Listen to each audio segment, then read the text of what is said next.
Hello, I'm Bakir Sanowa and welcome to African News. Let's see the top stories. Pope Leo XIV wraps up his African tour with a visit to Equatorial Guinea. Sudan is facing a worsening humanitarian crisis with millions affected due to the ongoing civil war. And the African Union chair is seeking to rebuild ties with Sahel states during talks in Burkina Faso.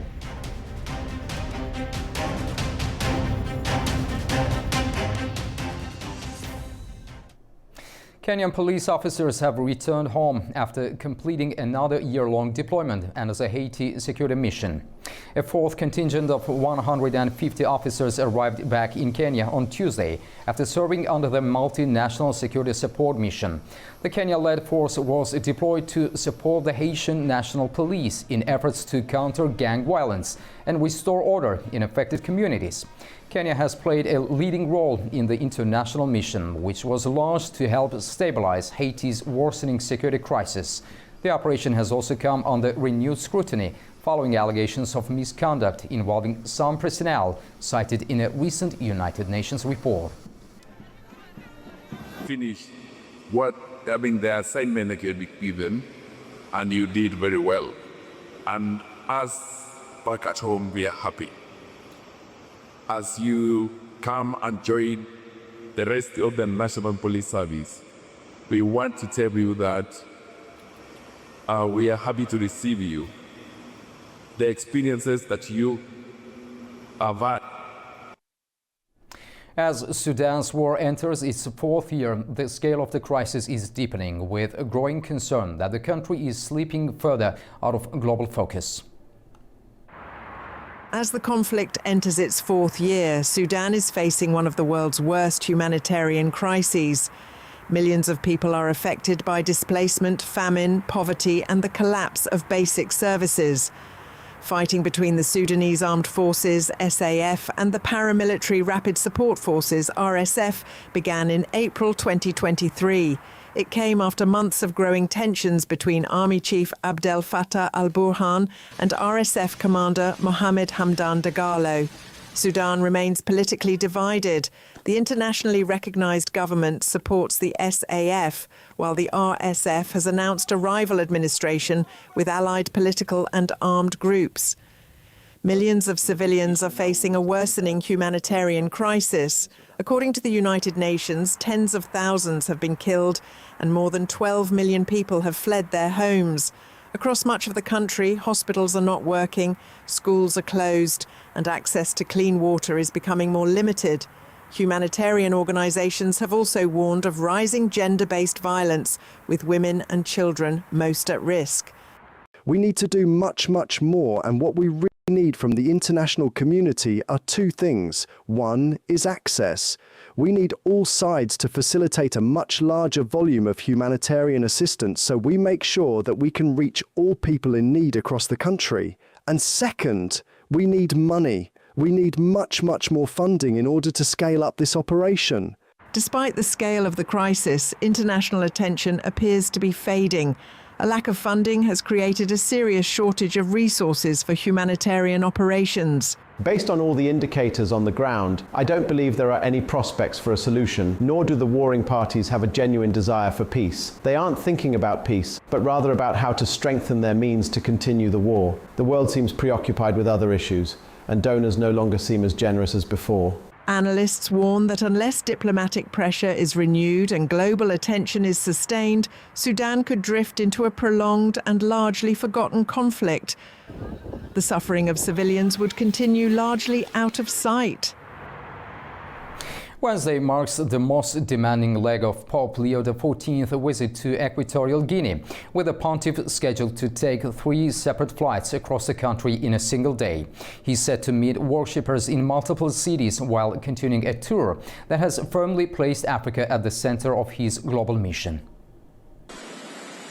Pope Leo is on the final full day of his African tour, travelling across Equatorial Guinea after departing the island capital, Malabo.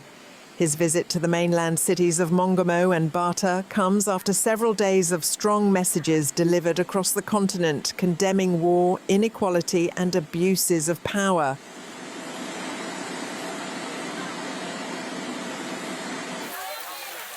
For many in Equatorial Guinea, the visit carries deep significance, particularly for young people, many of whom are witnessing a papal visit for the first time. For many students, this visit represents something rare and unforgettable. Honestly, considering that the Pope is a very important figure worldwide, I think his visit to Equatorial Guinea, which is a very small country, I don't really know how to express it, but I'm very happy about it. I'm very happy.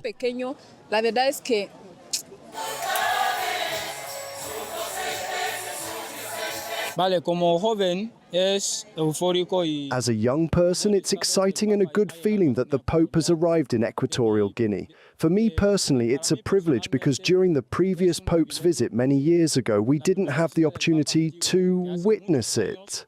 But now we have the privilege of being able to experience the Pope's visit here, so I feel very happy and pleased about it.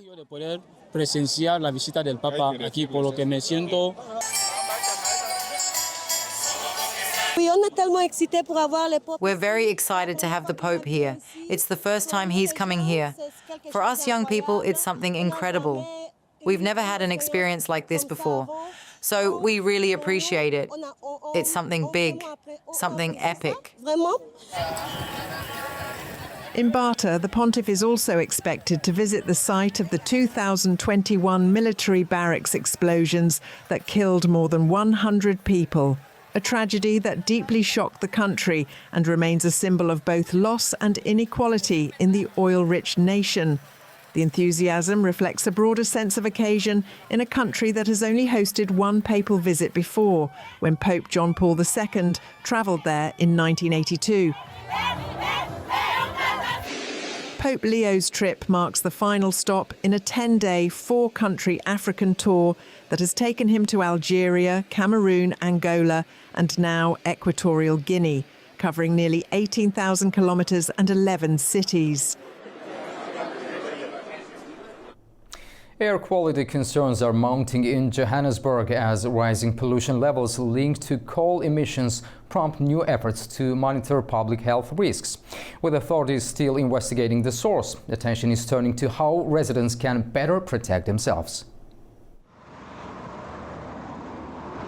Johannesburg is facing worsening air quality, with recent spikes in coal emissions linked to breathing problems and other health issues. Okay, so what we're looking at is the South African Consortium of Air Quality Monitoring Dashboard. Researchers at the University of Witwatersrand have created the country's first air pollution warning app. It uses data from hundreds of monitoring systems and will send alerts when pollution levels become dangerous, along with advice such as wearing masks during smog events. So the situation is pretty bad. I mean, and it's continuously getting worse because also in the surrounding areas around Johannesburg, there's a lot of mining sites and construction sites too, which add to the problems as well as the burning aspect too, because a lot of people without electricity, they will tend to make fires in order to obviously keep warm and things like that as well. The warning comes as residents report a strong sulfur smell. Authorities say it is linked to hydrogen sulfide emissions from mining and industrial sites located up to 400 kilometers away, though the exact source is still under investigation. The city sits close to major coal mining regions, with the industry playing a central role in the economy. Coal provides around 3/4 of South Africa's electricity and a significant share of its fuel production, employing tens of thousands of people. For residents, the impact is already being felt. Experts say pollution levels are rising due to a mix of mining, construction, and household burning, especially in areas with limited access to electricity.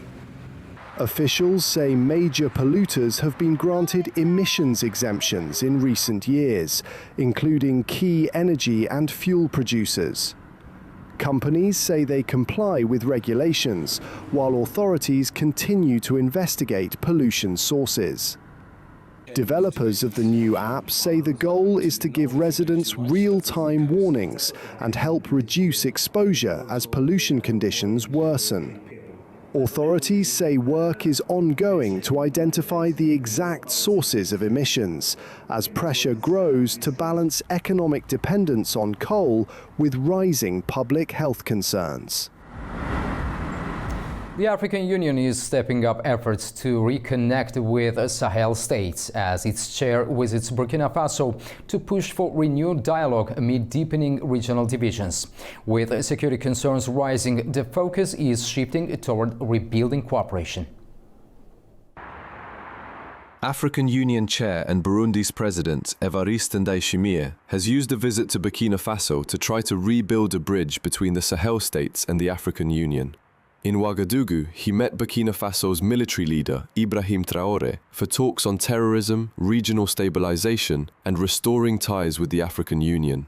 Burkina Faso, Mali, and Niger remain under military rule and increasingly distant from regional and continental bodies.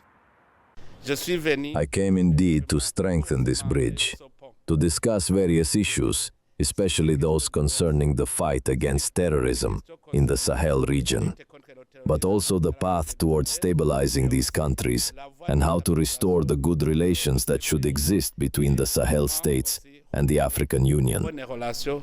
The visit also gave Ndayishimiye what he described as a clearer picture of conditions in Burkina Faso and across the wider Sahel, where violence involving jihadist groups has surged since 2021. The discussions went very well, and I now have an objective understanding of the reality in the Sahel region and of the Burkinabe people as well. I intend to prepare a clear and objective report, which I will present to the African Union. I hope that, on the basis of this report, relations will once again be strengthened, and that we can move forward together toward a shared future. The trip comes as regional actors look for new ways to respond to the crisis. Ministers from Burkina Faso, Mali, Niger, and Togo met ECOWAS and United Nations representatives over the weekend to discuss stronger cooperation. At least 24 people have been killed by rebels linked to the Islamic State in the northeast of the Democratic Republic of Congo. The attack occurred at the Chinese-owned gold mine in Ituri province. Chris Ochamringo has more from the DRC capital, Kinshasa. A group of armed men raided the Muchacha gold mine in the northeast of the Democratic Republic of Congo and began killing people indiscriminately. Locals say the armed men also burnt buildings and stole equipment. 17 civilians and 7 soldiers were killed in the attack. The Allied Democratic Forces rebel group, affiliated with the Islamic State, has claimed responsibility. The group, originally from Uganda, has been blamed for thousands of civilian deaths in the east of the DRC. Congolese security officials say the attack on the Muchacha gold mine represents a shift in strategy and tactics by the militant group. The rebels previously carried out hit-and-run attacks on government forces and civilians. The Chinese-owned mine employs thousands of workers and is guarded by Congolese forces. Earlier this month, fighters from the Islamic State-linked ADF group killed at least 43 people in eastern Congo. The DRC and Ugandan armies have been carrying out a joint operation against them since late 2021, but the killings of civilians have continued. Chris Ochamringa for A News in Kinshasa. That's all we have today on Africa News. Thank you for watching and stay tuned to A News for all the latest updates.